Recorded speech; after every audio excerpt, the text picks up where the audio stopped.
Yeah, I liked the songs today. And when we do the God I Need You song, it gets me every time. I know nobody is surprised if they've been watching Thrive for any amount of time. You know that the way Holy normally communicates with me and gets my attention the best is usually through song. So when I sing, hope can change everything, I believe it.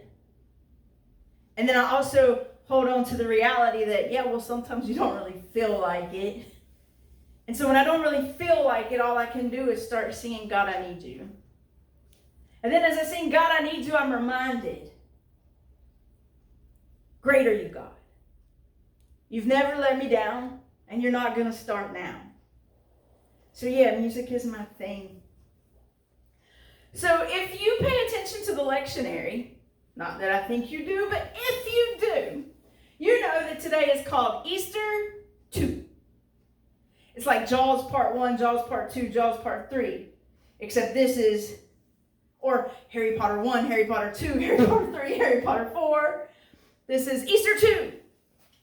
And the lectionary has specific scriptures for this day. And as I'm known to do, I'm not paying attention to those scriptures.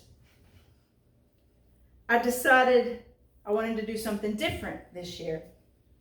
Last week, we talked about the Gospel of Mark's ending, the way Mark recorded the day that the tomb was empty.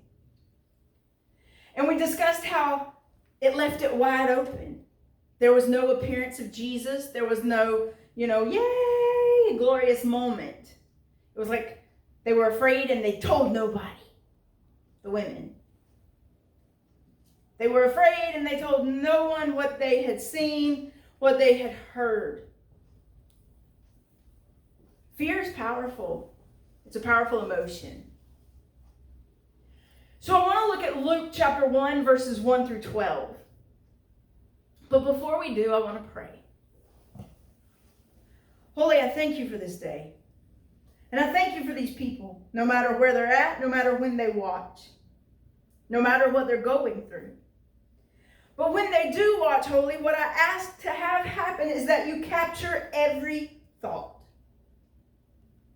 You still their minds, you still their hearts, and you let them experience you. Living, breathing inside of them, around them. And today, for those who are watching live and for those that are here in this room, I pray the same exact thing. Capture every thought. Still our hearts, still our minds, so that we are open to whatever it is we need to receive from you. Speak to your people today. In your many names I pray. Amen.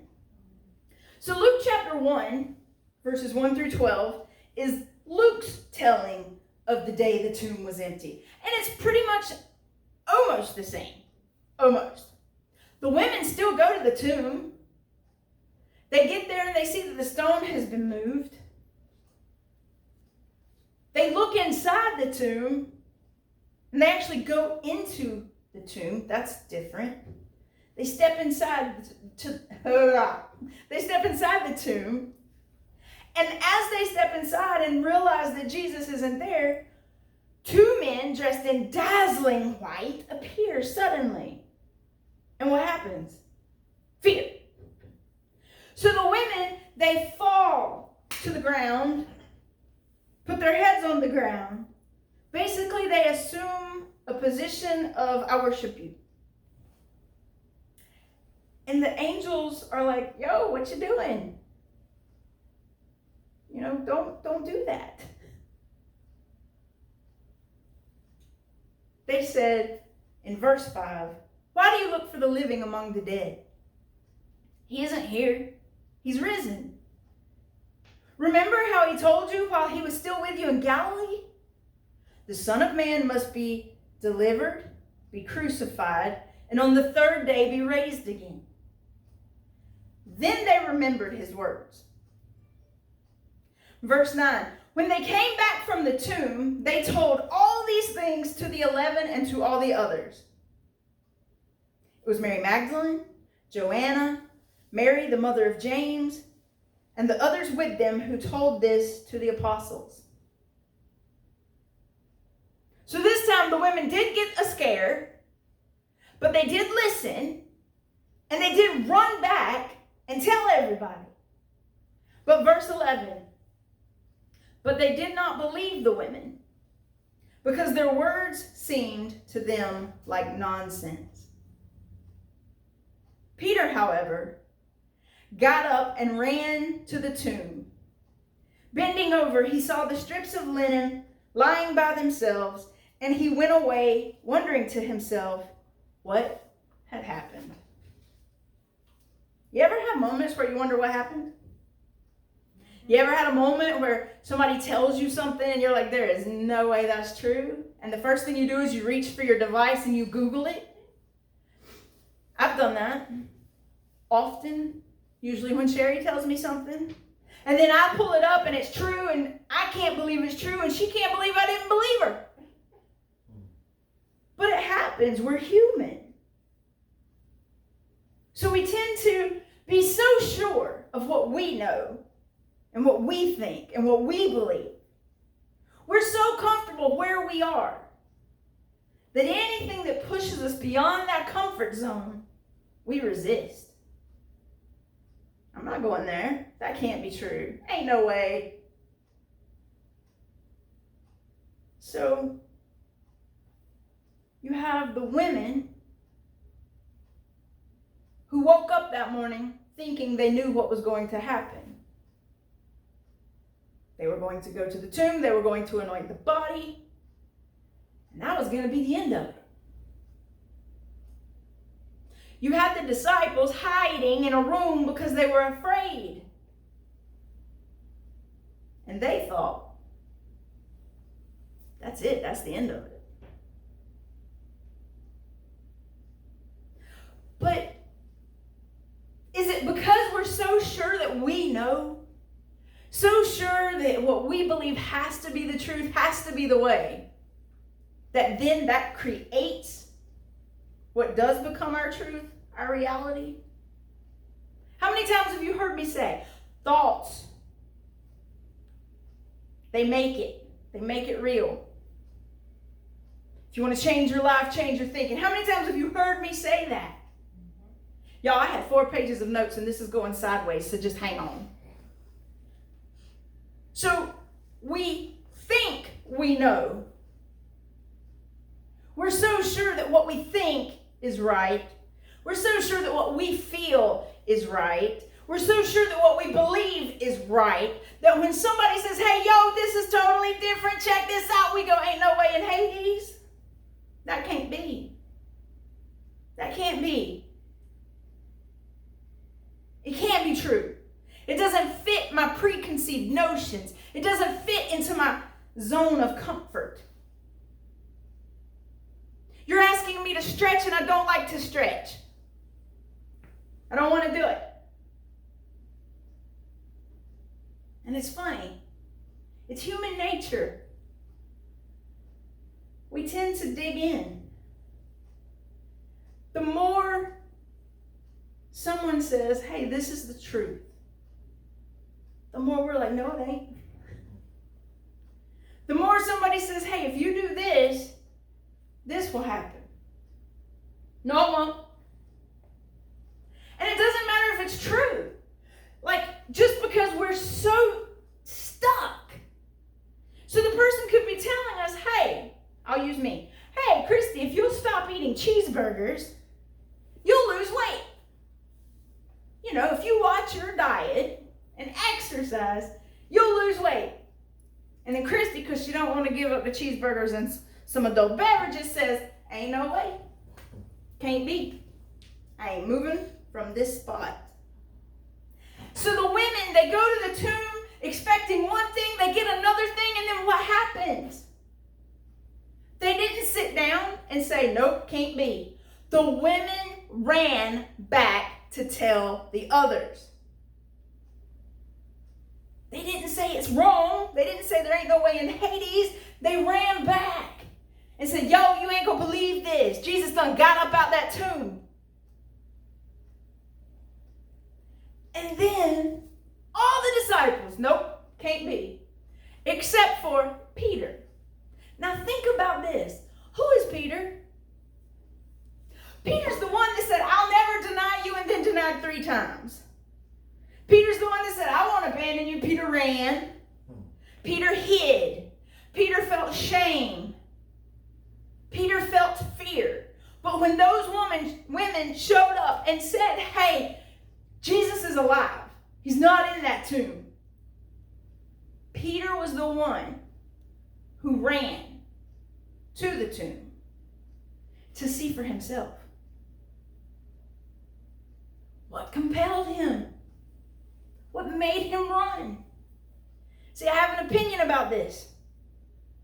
I think that Peter, because of all the stuff he felt, all of the shame, all of the fear, I think that Peter was like, wait a minute, there's a chance here. There's like this much hope left. And I have to go be sure that that hope is mine, that I get to have it.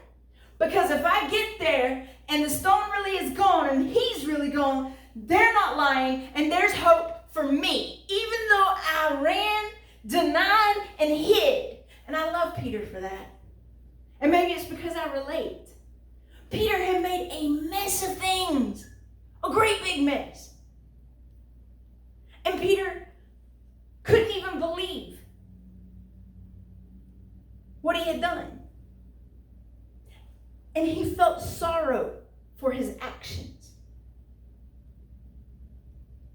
Peter in these moments is so human. He's so much Christy. Maybe he's some of you too. But even though Peter had made a great big mess, Peter ran towards what could possibly be hope.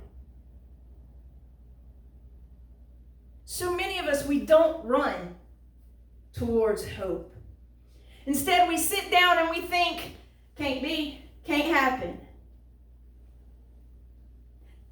The 2 angels said to the women, why are you looking for the living among the dead? What do we know about alive people? We don't live in tombs usually. We don't hang around dead folk. Dead folks have their place, we have our place. Why are you looking for the living among the dead? So let me break this down even more. That was like they were being literal. I want to get you thinking differently. We have 2 kinds of thoughts usually. We have thoughts that inspire us and bring us to life. We then have thoughts that will stop us in our tracks and make us go, it can't be. We like to say negative thinking and positive thinking. But today, let's look at it this way. There's life-giving thinking, and then there's thinking that steals life. And depending on where we're at, oh boy, the way we view hope can be totally different. So Peter had bunkered down in his fear, in his shame. That's life-stealing thinking. He wasn't feeling very alive. He wasn't feeling very inspired. He wasn't feeling very hopeful. So when those women arrived and said what they said, there was a spark. And what happens with a spark? What did the song say? A spark can start a fire. So what I think is the little sparks, and then all of a sudden Peter found gas, and Peter ran as fast as he could to the tomb to find out for himself if it was true. Is there hope, even for me? And when he got there, he found out, yeah. But then once he found out, yeah, he was like, what in the world does all of this mean? And that's how we are. Hope is there, we see it, we know it, we want it, and then we're like, yeah, but what does that mean? What happens if I step into that? See, sometimes it's not comfortable because sometimes we like to hang on to all that other stuff. We like to sit down and say, it can never be. It'll never happen. I'll never become who I'm supposed to be. I'll never be free of all of these things. This is my lot in life. Poor, pitiful me. The world is out to get me. I will never rise above my current situation. Those people ain't ever going to support Thrive. They ain't ever going to show up in crowds at Thrive. Poor, pitiful us. That doesn't give hope. That steals hope. And without hope, you're not alive. Hope is what brings us to life. Hope gives us the courage to think, you know what, tomorrow's going to be better. You know what, today's going to be a good day. You know what, I can't see it, but this is going to be a great week. I don't know how it's going to happen, but Thrive is going to be packed. And the people that come, they're going to support Thrive. With their finances, with their abilities, they're just going to love one another and do the work. That's life-giving thinking. And it's connected to hope. But if I'm telling you that all of those things are possible, where are you when I say it? Are you stuck in thinking that is dead, that steals life, that steals joy, that steals hope? Can you not figure it out? Can you not go, are you just stuck in I don't see how? I don't know how we get there. I don't know how I do this. Okay. Maybe start with, God, I need you. I come here and I confess I'm a mess. Take it and do whatever you want with it, because I done made it a great big mess. Isn't that how Peter appeared? Isn't that what Peter did? Peter took off running knowing, I'm coming, God, and I'm a mess. So when I get there, I sure hope what these ladies said is true, because I need hope. I need you. The other disciples, they stayed in the room, in their fear, in their negative thinking. No, it's over, Peter. I don't know why you're running. Jesus is dead. You don't come back from dead. Even though they were there the day that Jesus said to Lazarus in the tomb, Lazarus, come on out, boy. Even though they saw that, this day they sat down and said, no, I'm not going with you, Peter. Jesus is dead. This is over. We're probably dead next. They're probably looking for us right now. They were writing the end when God was still writing the story. And that's what you do. Every time you sit down and say, it can't be. Not for me. Maybe for Lavette. Maybe for Kay. But it can't be for me. So let me just say this too, because this is important. If you're feeling attacked or judged right now, please don't. My name's Christy. And I am one of the people who have struggled greatly with negativity. You can ask the people who have known me the longest and the most intimately. I don't usually automatically see the hope. I've had to work at it. And daily I work at it. Because I can't even explain why, but usually the first thought I have when situations arise is something pessimistic, something not so great, something negative. So daily I have to work at flipping my thinking. When the yucky ones come in, I have to go, nope, that ain't true. And you know how I know that ain't true? Because Holy says that I'm great, perfect even. And Holy loves me. Holy is in me, through me, around me. So that thought is a crappy thought and does not belong in this space. Every day I have to work. Every day is not always successful. So please don't feel attacked. We're all friends here. I'm speaking truth to all of us, including myself. So we get stuck in those thoughts and we need hope. Peter was in those thoughts. Peter needed hope. So the women ran and told the dudes, and then Peter ran to see for himself. So my question is, what are you doing? Are you going to do the work to capture your thoughts? Are you going to do the work to have a hopeful heart? Are you going to do the work to ignore the man that's talking really loudly outside and messing up your sermon video? Yes, you are. Are you going to do the work to believe that there is hope for you? Life for you. Good things for you. I hope so. John Maxwell says that everything that's worthwhile is uphill. That means we got to work for it. It means it probably feels like a struggle. It means you might wake up some days and not feel like today is your day.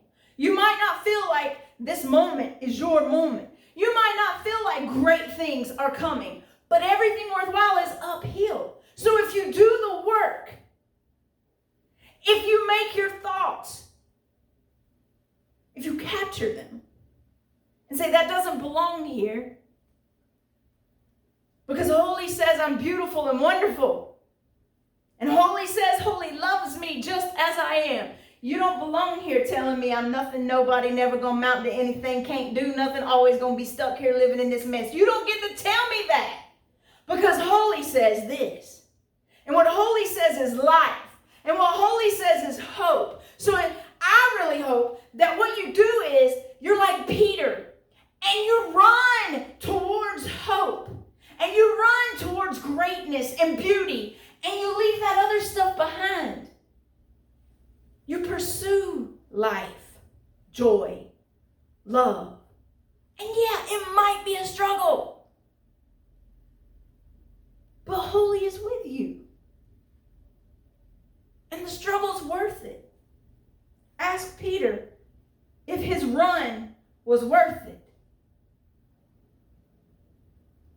Ask Kay if Kay's struggles in the past 2 years have been worth it.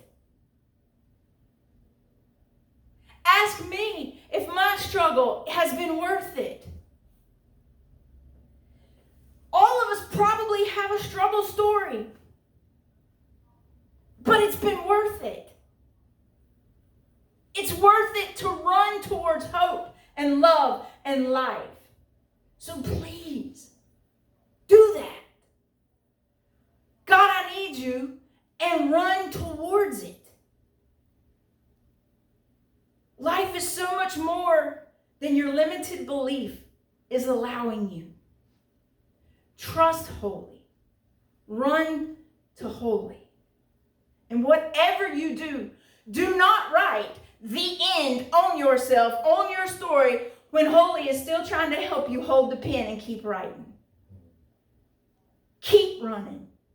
Keep trying. Keep struggling. Holy's with you. Every step, every day, even when you don't feel like it. There's hope. There's life. But we have to pursue it. And all the people say, and so it is.